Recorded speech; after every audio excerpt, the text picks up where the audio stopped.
السلام عليكم. غمض عينك دقيقة. شايف الجبل الأسود اللي اسمه متراكم؟ شايف الإحساس بالذنب اللي بيخنقك؟ أنا عارف، بس أنا جاي أقولك إن الوضع ده هيتغير دلوقتي. المتراكم مش لعنة، ده اختيار. يا إما تفضل أسير للشعور بالضياع، يا إما تاخد قرار راجل. وتذكر دايما كلام ربنا: وأن ليس للإنسان إلا ما سعى. سعيك دلوقتي هو ثمن نجاحك. 5 خطوات بس عشان تكسر جدار المتراكم. ركز معايا. الإرادة هي إنك تقول: أنا مش هتفرج على حياتي وهي بتضيع. افتكر الحكمة دي: إذا كان الكلام من فضة فالسكوت من ذهب. لو هتعمل للفيديو ده شير وتتفرج بس يبقى ده فضة، لو هتقوم تنفذ يبقى ده ذهب. القرار ده هو اللي بيفرق البطل عن المتفرج. تاني خطوة هي جرد المتراكم أو تكسير هيبة المتراكم. أكبر سبب للخوف هو إنك بتشوف المتراكم كله على بعضه، عشان كده لازم تفتته.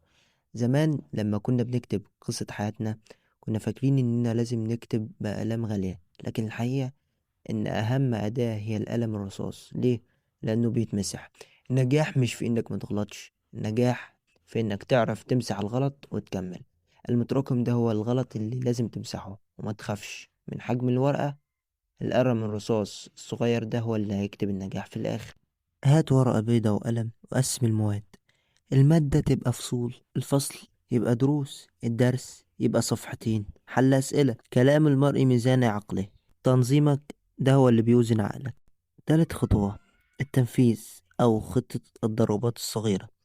خلاص مفيش كلام، ابدأ بأصغر جزء أو أسهل فصل عشان تاخد طعم الإنجاز. ده هيشجعك تكمل. هنا بقى الالتزام.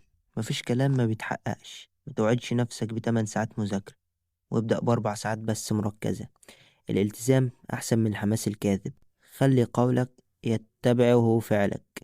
4 خطوة: الصبر والاستدامة.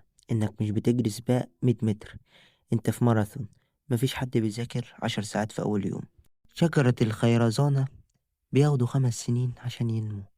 في ال5 سنين دول لو زرعتها كل اللي هتشوفه هو جذر صغير جدا تحت الأرض، لكن بعد ال5 سنين الشجرة بتطلع فجأة وتنمو 90 قدم في 6 أسابيع بس. ليه؟